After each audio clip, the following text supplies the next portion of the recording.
This is the untold story of the Polish Underground Army, the largest resistance movement of World War II.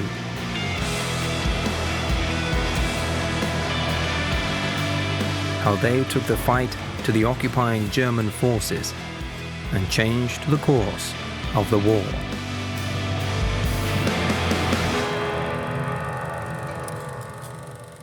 The Underground Army.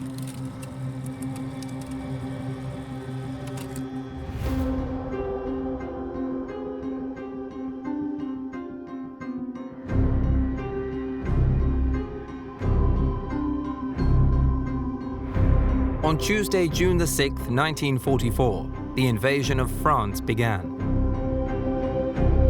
Allied forces stormed the beaches of Normandy. Operation Overlord began with the liberation of France from occupying German forces and would ultimately lead to the Allied victory in Western Europe.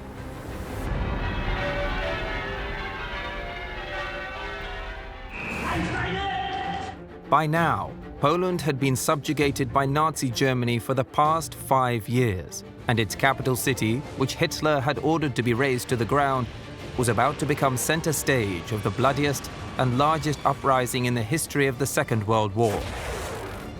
Specially restored original footage that miraculously survived reveals the greatest battle of the Underground Army, the Warsaw Uprising.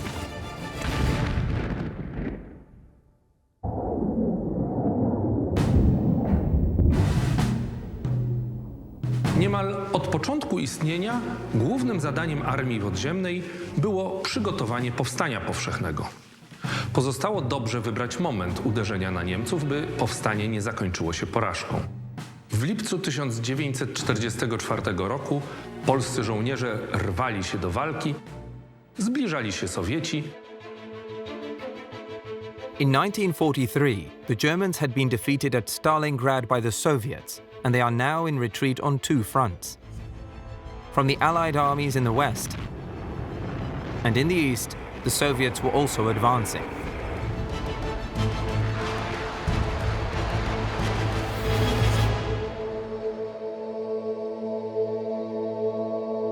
As the Underground Army planned their uprising, many remembered the tragic fate of the last uprising, the Warsaw Ghetto Uprising. After the Germans entered Warsaw, racist repressions against Jews began. In 1940, a high-walled Jewish district was established. The Warsaw Ghetto was the largest. There were about 350 to 400,000 Jews sort of crammed into this tiny, tiny area.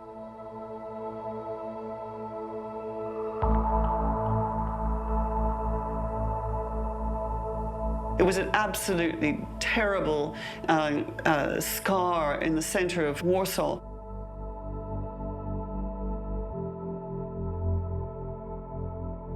And tens of thousands of them died already before 1943 from disease, from typhus, from maltreatment. Byli bardzo głodni, no bo z głodu po prostu umierali.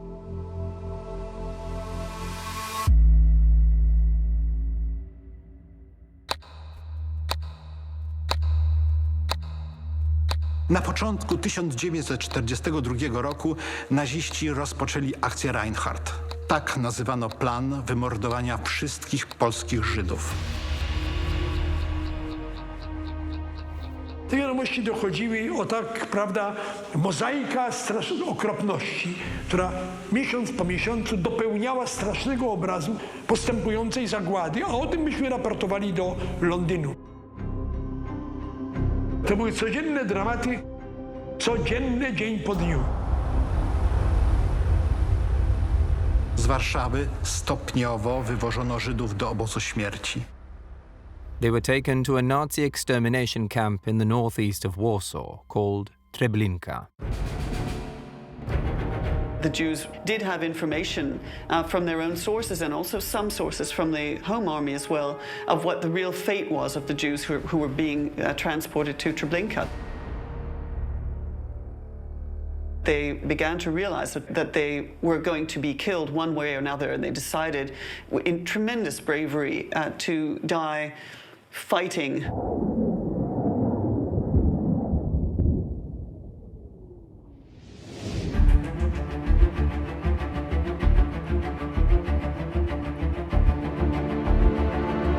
Podziemie w getcie podjęło walkę zbrojną z Niemcami. Nie chcieli dłużej występować w roli bezbronnych ofiar.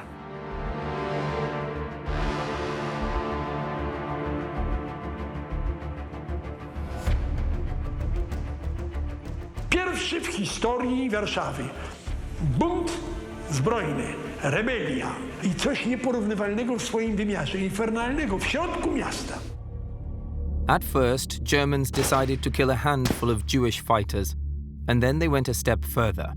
Go in and clear the ghetto as a sort of present for Hitler to make Warsaw Judenfrei. Hitler wanted Warsaw Jewish free. Niemcy systematycznie wybijali kolejne punkty oporu, Forcing people out of the bunkers, for example, throwing poison gas or burning them out so that people simply were forced to come out, where they were very often shot or killed as they were trying to get out of these buildings.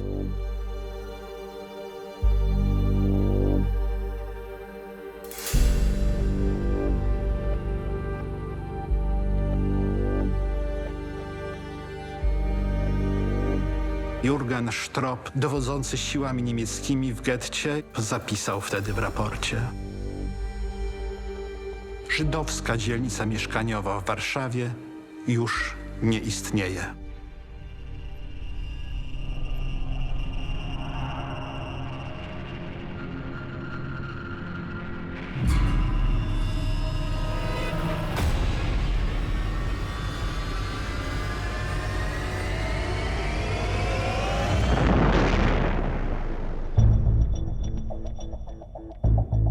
Some of the ghetto inhabitants miraculously survived the purge organized by the Germans.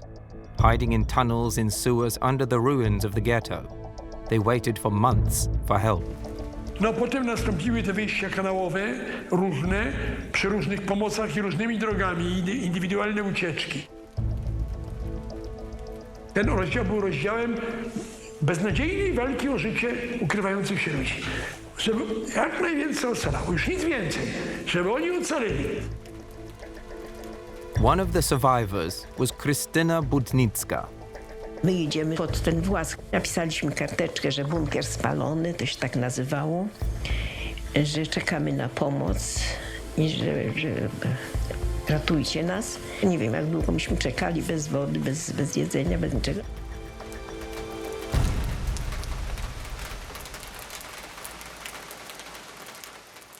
I dostaliśmy wiadomość, dziś w nocy po was przyjdziemy. No i przyszli.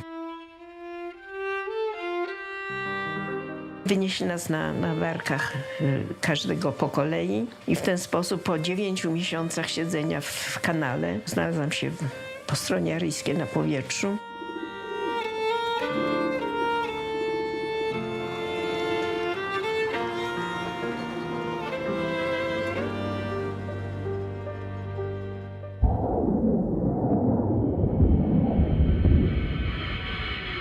Po bitwie na Łuku Kurskim latem 1943 roku Armia Czerwona przystąpiła do kontrofensywy.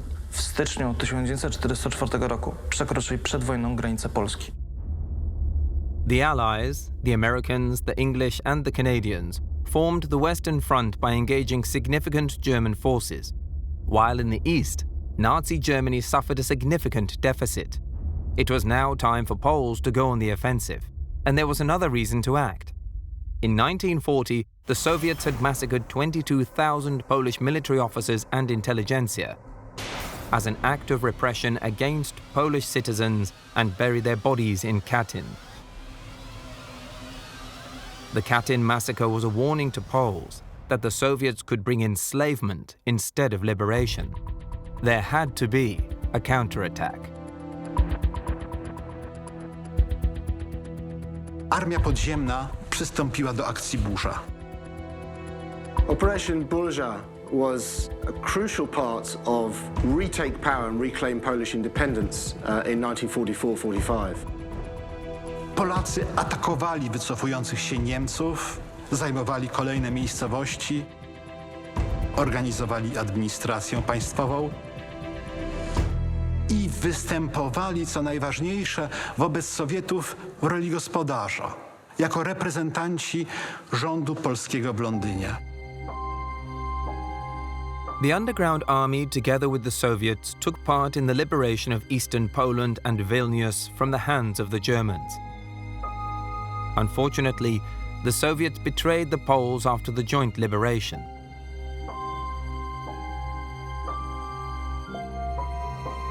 They tracked down and arrested Polish partisans and shot them or deported them to exile in Siberia.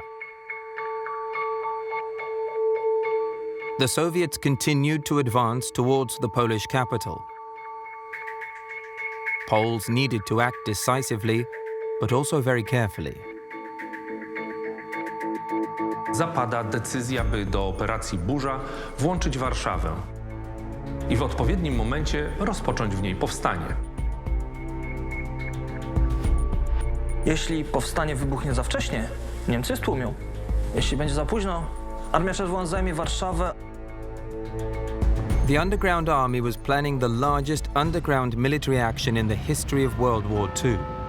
As the Soviets approached central Poland, an emissary sent by the Polish command in London arrived in Poland.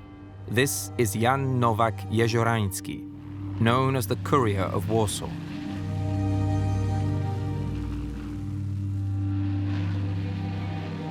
The information is so urgent, he is transported by air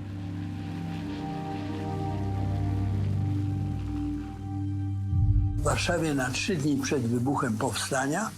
Pamiętam, że mieszkałem na ulicy, przez którą przewalały się nieustannie znajdujące się w odwrocie wojska niemieckie. Nastrój jest taki, musi dojść do powstania, że to jest miasto w stanie wrzenia, miasto, które się od początku okupacji szykowało. Jan Nowak-Jeziorański came on a secret mission with a message that the Allies will not liberate Poland. They would leave our country at Stalin's disposal. He reached the Polish command of the Underground Army. Którzy znali sytuację na miejscu, ale nie mieli pojęcia o położeniu międzynarodowym. Nie mieli pojęcia o tym, że Polska właściwie już wojnę przegrała. Bo to było zaraz po spotkaniu w Teheranie, gdzie właściwie już zapadły pewne zasadnicze decyzje.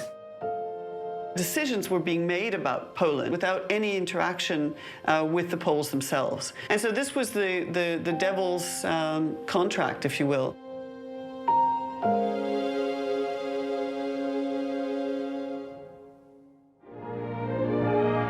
In Tehran, in Iran, President Roosevelt, Winston Churchill, and Joseph Stalin, in an atmosphere of frankness and cordiality, outlined the steps to victory over Germany.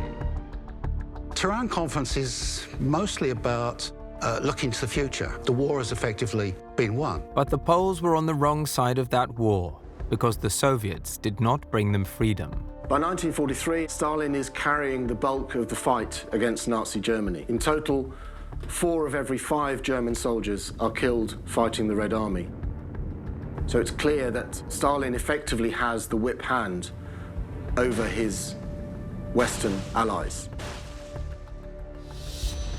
Britain and America knew that. They're very well aware that Stalin was carrying the bulk of the fighting. The British and Americans agreeing to Soviet territorial demands in relation to Poland, it's part of the price for peace. That's the price the British Americans were prepared to pay in order to continue to cooperate with Stalin after the war. So Poland was effectively sacrificed to Stalin. After the conference in Tehran, Jan Nowak-Jeziorański provided the key information to the Home Army Command. Istota mojego posłania było, słuchajcie, Sowiety będą mogły tu robić, co im się podoba. Nie liczcie na żadną pomoc Zachodu. They have to act quickly to take back Warsaw from the Nazis, but before the Soviet forces took control. On July 31st, 1944, at a secret meeting, the command of the Home Army at 67 Pańska Street decided when the uprising should begin. Antoni Chruščel, Monter, future commander of the Warsaw Uprising, confirmed that the Soviet tanks were already near Praga, a district of Warsaw on the right bank of the river Wisła. Commander of the Home Army, Tadeusz Bur-Komorowski, gave Order W. W to była godzina 17 następnego dnia.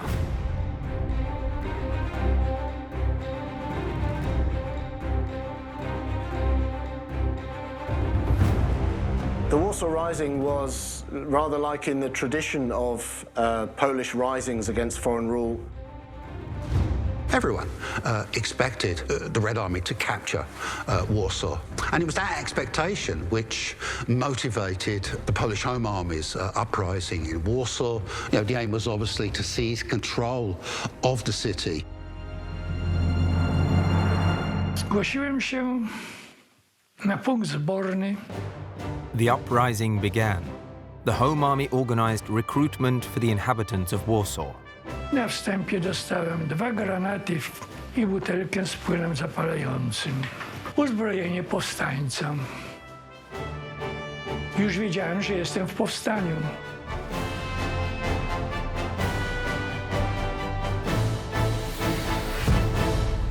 During the uprising, supplies were of utmost importance. First of all, weapons and ammunition. The Home Army produced its own rifles. Sten, zasadniczo wiernie wzorowany na angielskim pierwowzorze, nie był jedynym seryjnie produkowanym podczas okupacji pistoletem maszynowym. Inżynierowie Władysław Zawrotny i Seweryn Wielanier opracowali PM, który wyróżniała oryginalna konstrukcja inspirowana angielskim Stenem i niemieckim MP-40. Produkcja błyskawicy, bo tak została ochrzczona nowa broń, ruszyła pod koniec 1943 roku. Części produkowane były w kilku miejscach w Warszawie, natomiast ostatecznego montażu dokonywano na Placu Grzybowskim w firmie Franciszka Makowieckiego. Szacuje się, iż zmontowano około 700 sztuk.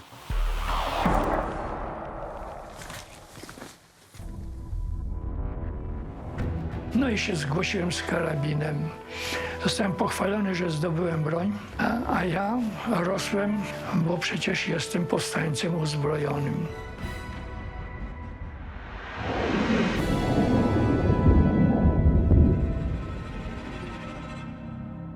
One of the most important challenges for the insurgents was the construction and maintenance of the barricades on Jerusalem Avenue, the only connection between the north and the south of the city.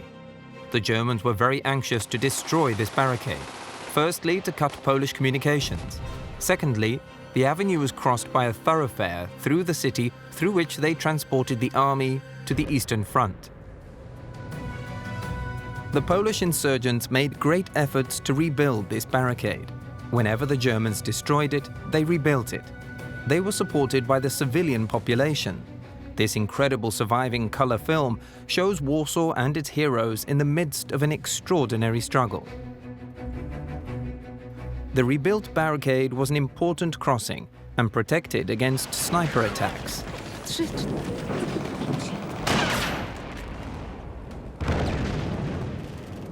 Jak był ostrzał, to człowiek biegł z nosem prawie jak Kusociński, no bo jak widział, że odbijają się od szyn czy tam od kamieni takie lecą, znaczy, że jest ostrzał. Jest to strach, bo to trzeba było przelecieć, albo przeleci, albo nie. Walka w terenie zurbanizowanym to jedno z najbardziej wymagających i skomplikowanych działań taktycznych, jakie prowadzą pododdziały bojowe. Elementy taktyki walki w mieście zawierają w sobie sposoby poruszania się w terenie zurbanizowanym. Poruszanie się ulicami, wzdłuż budynków, pod oknami, przekraczanie stref niebezpiecznych i otwartych, takich jak skrzyżowania czy place, pokonywanie przeszkód i murów, poruszanie się wewnątrz budynków, prowadzenie obserwacji czy też przygotowanie pozycji bojowych. To bardzo skomplikowana taktyka, do której większość powstańców nie była przygotowana, a której bardzo szybko musieli się nauczyć w boju, ponosząc ciężkie straty. With weapons in their hands, the Poles were ready to fight. The VOO hour started at 5 p.m. The bloodiest anti-German uprising began.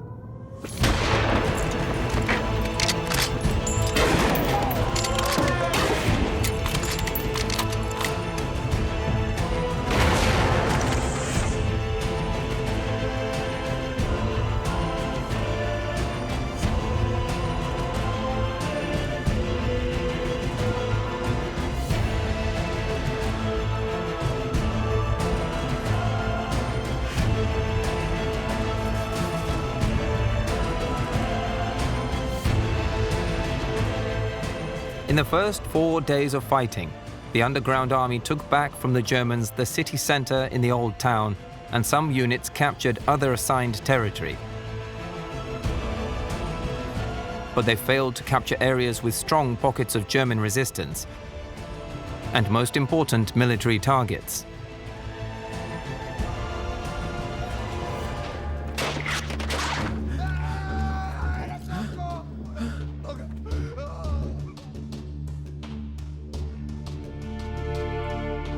After 4 days of successful insurgents' offensive, only the German Warsaw garrison resisted them. One of the fiercest battles was for the Past building, which began August 20th, 1944. Zostaje opracowany plan. Że tak, ponieważ tylko jedno wejście, to nie ma sensu pchać się do tego jednego wejścia pod ogień bezpośredni. To trzeba zrobić dodatkowe wejście. Tam przylewał dom mieszkalny. To trzeba by w mieszkaniu tego domu zrobić. Jakaś pani mieszkała. Mówimy, że pani, no taka jest sytuacja, ale my musimy pani mieszkanie demolować. Dobrze, ja to rozumiem. Zabrała osobiste rzeczy i poszła. I już wszystko było gotowe.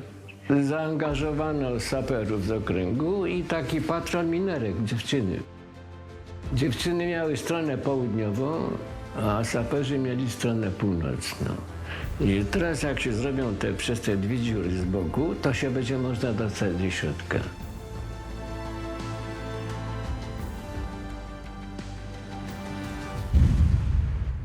The attack on the Past building began. The insurgents began capturing floor after floor, using indoor combat tactics used to this day by the best military units around the world. Walka w pomieszczeniach, do jakiej dochodzi bardzo często w trakcie operacji bojowych w mieście, to bardzo agresywna walka w bliskim kontakcie. Przeciwnik walczący w pomieszczeniach jest bardzo często na wyciągnięcie ręki i ten, kto strzeli szybciej i celniej, wygrywa to spotkanie. Walka w pomieszczeniach to walka o każdy pokój i piętro. Walka o ciągi komunikacyjne, klatki schodowe i korytarze. Żadne pomieszczenie, komórka czy szafa nie może zostać niesprawdzone. Z każdego miejsca może czyhać zagrożenie. Były odprawy u dowódcy batalionu regularnie. Ja mówię tak, panie rotmistrzu, my tą pastę musimy podpalić. Użyli oni również miotaczy ognia, by wykurzyć Niemców z zajmowanych pomieszczeń. I jednocześnie gażąc wywołany pożar, by nie dopuścić do zniszczenia sprzętu łączności. The flamethrowers were the Underground Army's own design, built in their secret weapons factory. Polski miotacz ognia Armii Krajowej był wytwarzany w Warszawie w warsztacie Antoniego Więckowskiego przy ulicy Senatorskiej. Źródła podają, iż wykonano około 400 egzemplarzy miotaczy. Praktyczny zasięg miotacza wynosił około 25 metrów, a spodziewana ilość strzałów do 30. Pierwsze piętro, drugie piętro, żeby ten strumień tej ropy podpalić.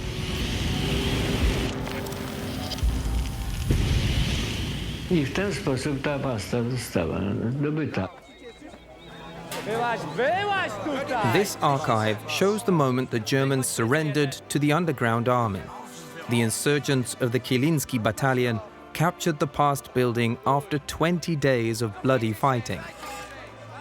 Today, the past building reminds the inhabitants of Warsaw of the extraordinary dedication and bravery during the uprising. On August 19th, the uprising began in Paris. However, the combined American and Allied troops came to the aid and liberated the city after 6 days.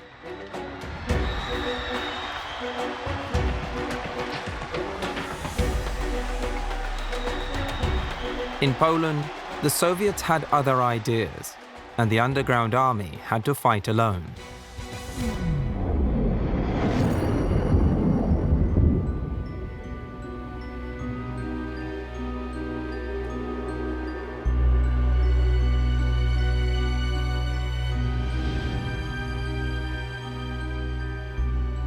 This is a generation that lost its youth and childhood due to the terror of the occupation.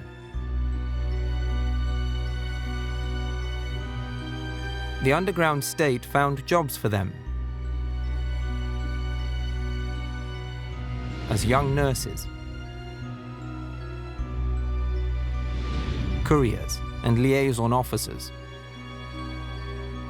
They also took advantage of the underground Polish Scouting Association, a paramilitary group codenamed Grey Ranks.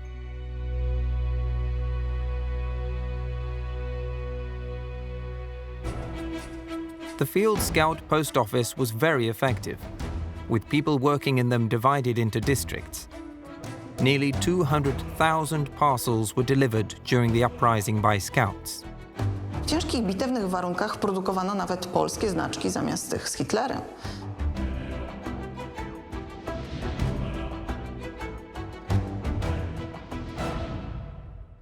Listy były umieszczane w skrzynkach pocztowych, na których było polskie godło.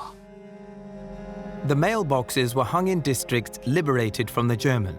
It was a symbol of freedom in the liberated parts of the city. The little postmen were great at the task, delivering post every day. Pocztowcy pracowali podzieleni na dzielnice. Moi kochani, w pierwszych słowach mojego listu zapytuję, co słychać z mamą. Czy jest zdrowa? Jestem podobno w świetnej formie. Mamo, kochana, w ogóle niech się mama nie martwi. Da Bóg, że to wszystko niedługo się skończy. Do szpitala chodzę codziennie i pomagam. Witek jest bezpieczny i sprawuje się dobrze. Niech tatuś napisze choć 5 słów, bo my tu tęsknimy do tatusia.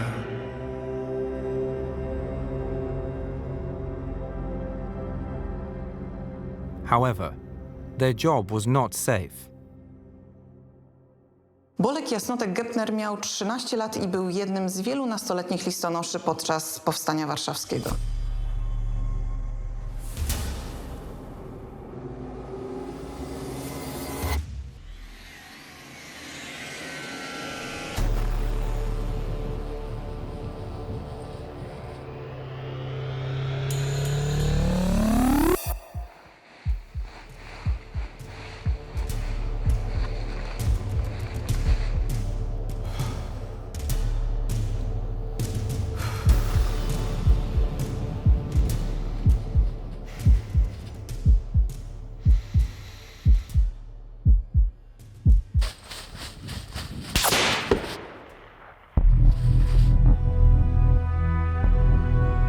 Bolka zabił niemiecki snajper.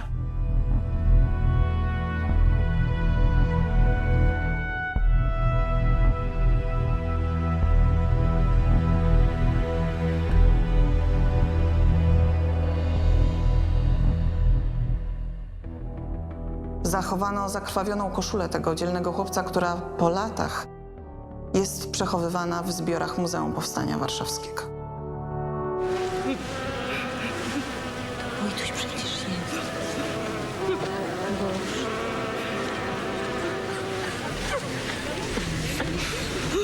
To się może zdarzyć gdziekolwiek. Was powinni pamiętać, tak jak jego. There were many such little heroes, including many whose names have been lost. Here's a medal handmade from a piece of uniform with the inscription, "To the 11-year-old Johnny for courage," found at the grave of an unidentified boy.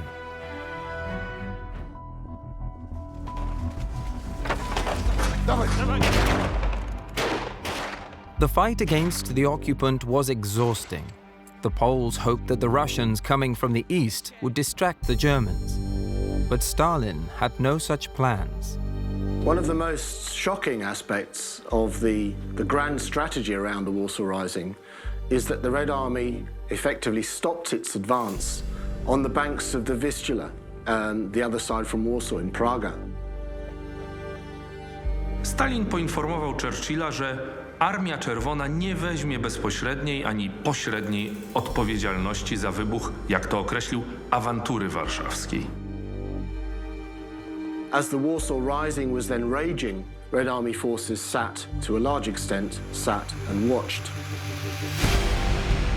Stalin's excuse for this was initially that the Polish adventure, as he put it, in Warsaw was run by bandits.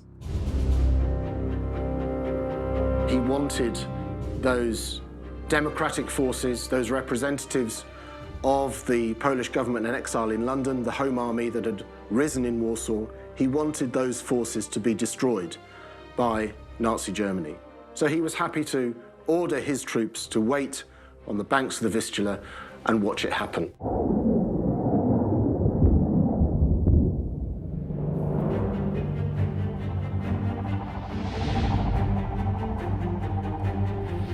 From the first days of the uprising, the command of the Underground Army called on the Allies for airdrops with weapons. Those supply drops to Polish fighters in Warsaw was an extremely perilous operation for British and Polish air crews. Flying out of London, but also out of Brindisi in southern Italy, they flew perilous routes across Warsaw to try and drop supplies to the insurgents. They traveled 1,400 kilometers, often with attacks by enemy night fighters and artillery.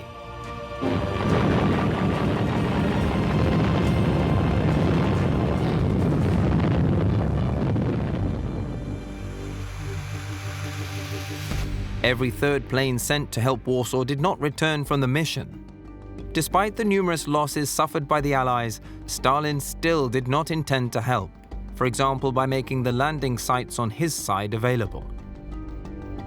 Przez to zginęło wielu żołnierzy brytyjskich, kanadyjskich, południowoafrykańskich. I tak zaczyna się zimna wojna. A memorial site for a fallen British pilot stands in Warsaw today. The RAF pilots tried to deliver military aid with great dedication. 147 pilots were killed trying to help the Underground Army during the Warsaw Uprising.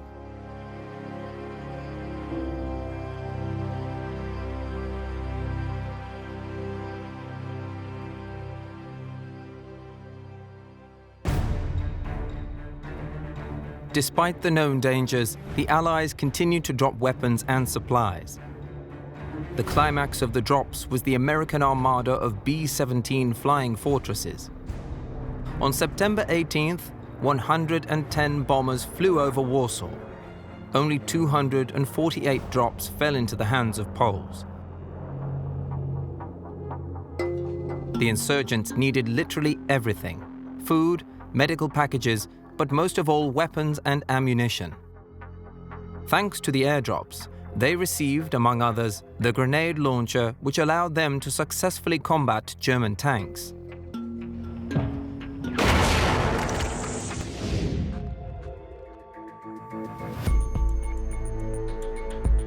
Angielski granatnik przeciwpancerny Piat kaliber 76 mm.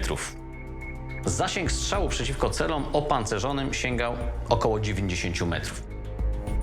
Pocisk raził cel strumieniem kumulacyjnym. Wewnątrz granatu znajdowała się specjalna stożkowa wkładka, która ukierunkowywała siłę wybuchu na niewielkiej powierzchni pancerza.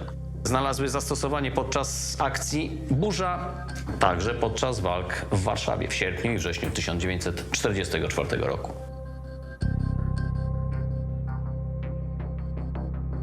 This was going to be a long and deadly war of attrition, and the Underground Army needed to keep everyone informed and motivated to fight on.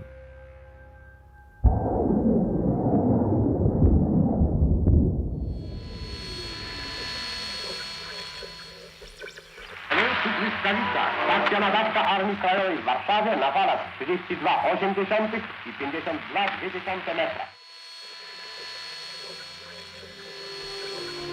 Działała radiostacja Armii Krajowej Błyskawica i Polskie Radio, nadające codziennie audycje radiowe.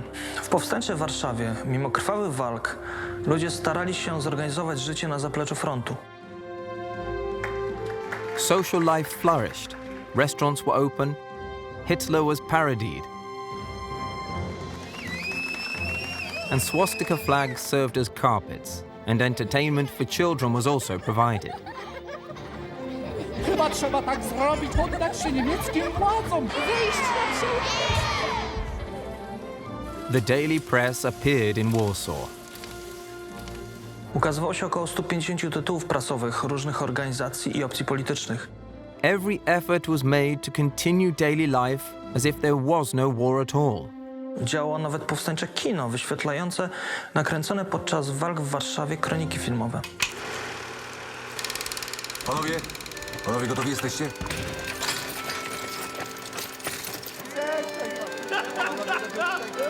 Proszę bardzo, proszę.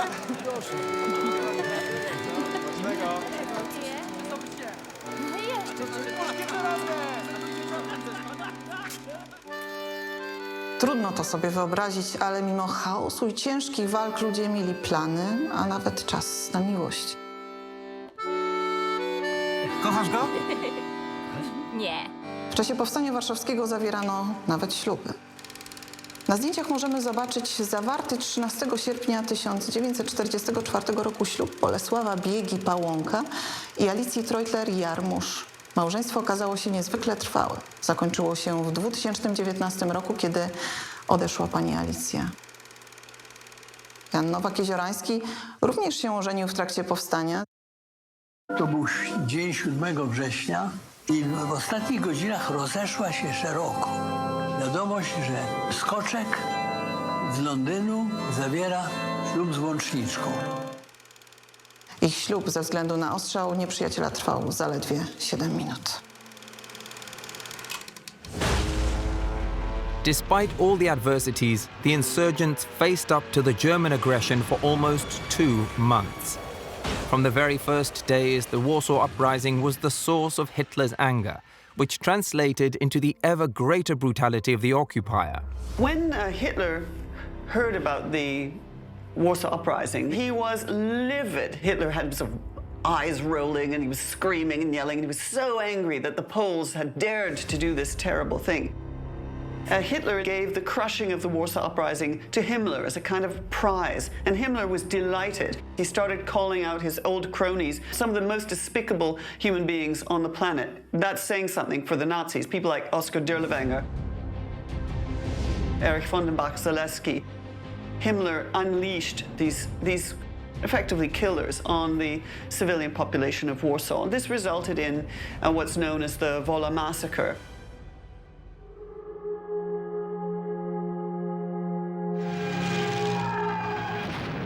The Germans were unable to cope with the insurgents, and on Himmler's orders, they began murdering civilians. People taken out of their houses, put up against walls and just shot, sometimes just being pushed into sort of abandoned factories, piled one on top of the other, then shot. The civilian population hid in makeshift bunkers and cellars.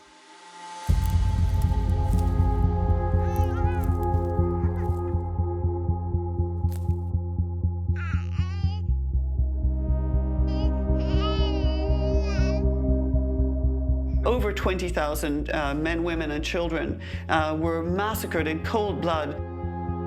Didn't matter, babies, young children, men, women, infirm, young girls. It just made no difference whatsoever.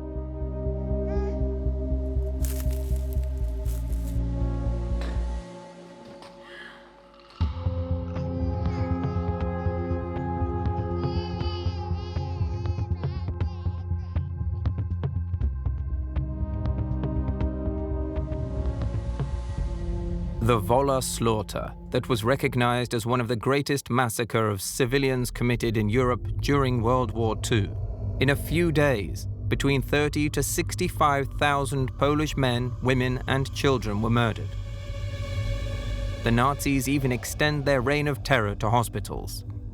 Stało 2 Niemców przy drzwiach i strzelali do ludzi.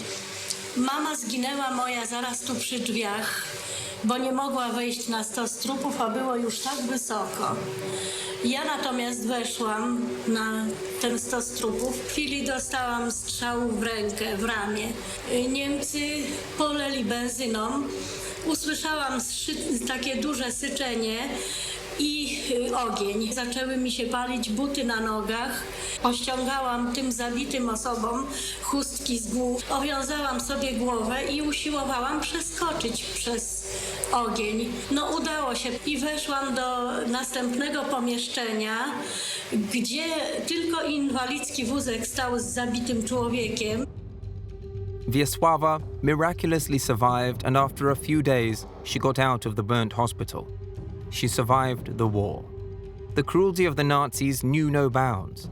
The uprising commanders knew that only one decision would end this war.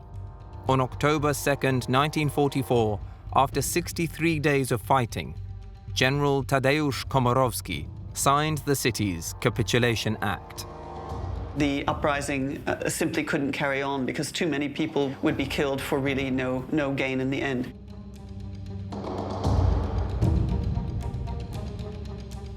Unfortunately, it was not enough for Hitler. And then Hitler decided that the second part of his order for Warsaw was going to be fulfilled, and that is the city was going to be glattrasiert, that's razed to the ground.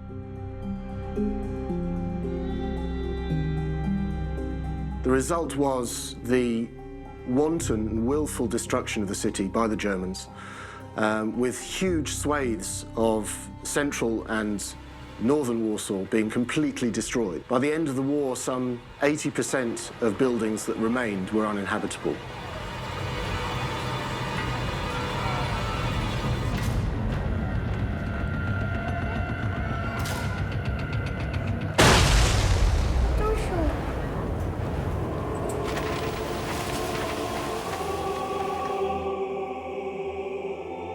A contemporary CGI reconstruction. 77,000 were left.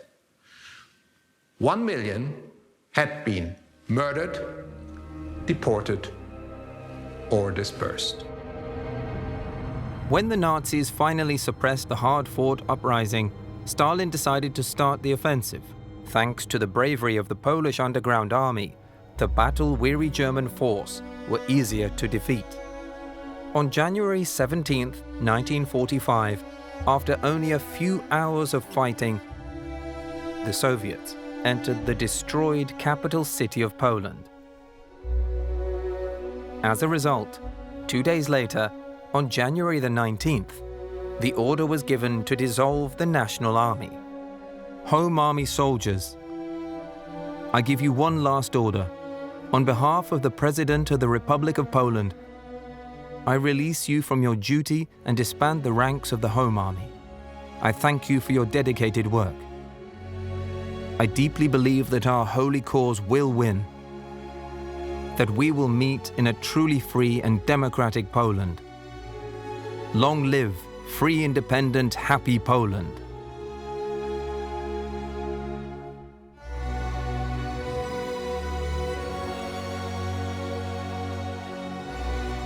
The last wish expressed by General Leopold Okulicki did not come true. During the conference of the Big Three in Yalta, Poland and all of Eastern Europe were devoured as guarantor of further cooperation with Stalin. What decided the fate of Free Poland was the fact that it was military occupied by the Soviet Union. And in the context of that military occupation, Polish freedom, Polish independence was going to be severely limited. World War II is ended on May 8th. Germany signed an unconditional surrender. The whole world was celebrating. There was great jubilation and relief that Hitler had been defeated and that Europe was free.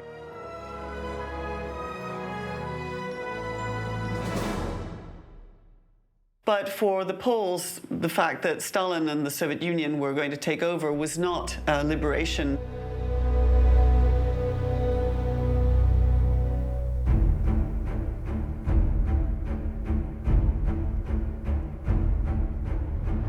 The political takeover of Poland really saw the exchange of one dictatorship for another.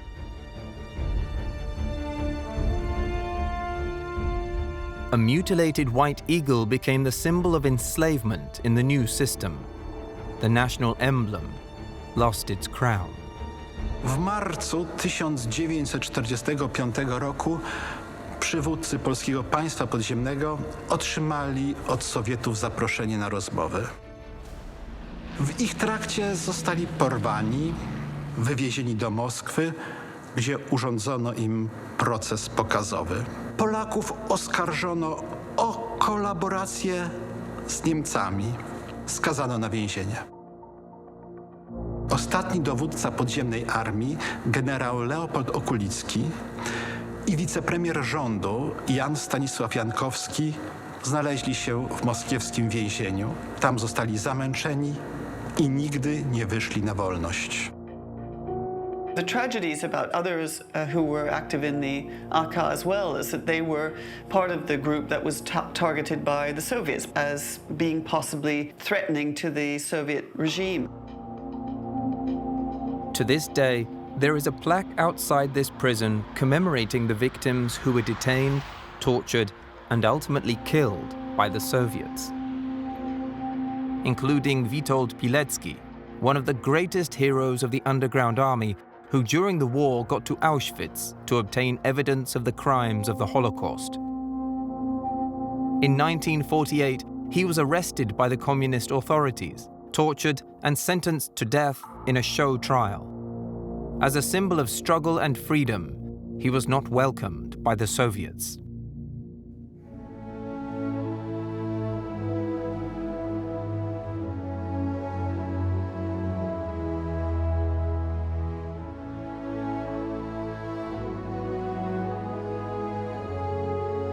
Witold Pilecki never saw his family again.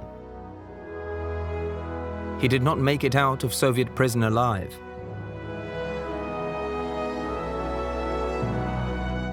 In 1948, when peace had long reigned all over the world, in the Rakowiec prison in Warsaw, a shot in the back of the head executed Captain Witold Pilecki. The Soviet occupier carried out a plan to get rid of anyone who might oppose their rule. W latach 70. zaczęła działać demokratyczna opozycja. Wśród jej aktywistów znalazło się wielu byłych żołnierzy podziemnej armii. W 1980 roku wybuchły w Polsce strajki i powstał pierwszy w bloku wschodnim niekomunistyczny masowy ruch społeczny. Związek Zawodowy Solidarność. The Poles resisted the Soviets, communists, and another fight for freedom began. Opozycjoniści zorganizowali ogólnopolski podziemny ruch, nawiązali wprost do tradycji polskiego państwa podziemnego.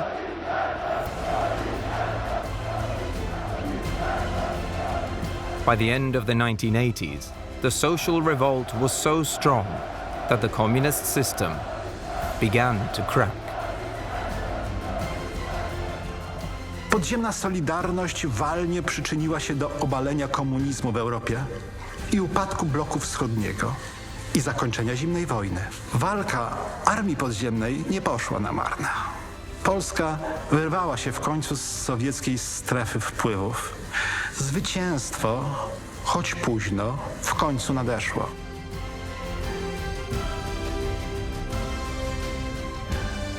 Dziś suwerenna, niepodległa Polska jest członkiem NATO, Unii Europejskiej, stała się częścią zachodniego świata.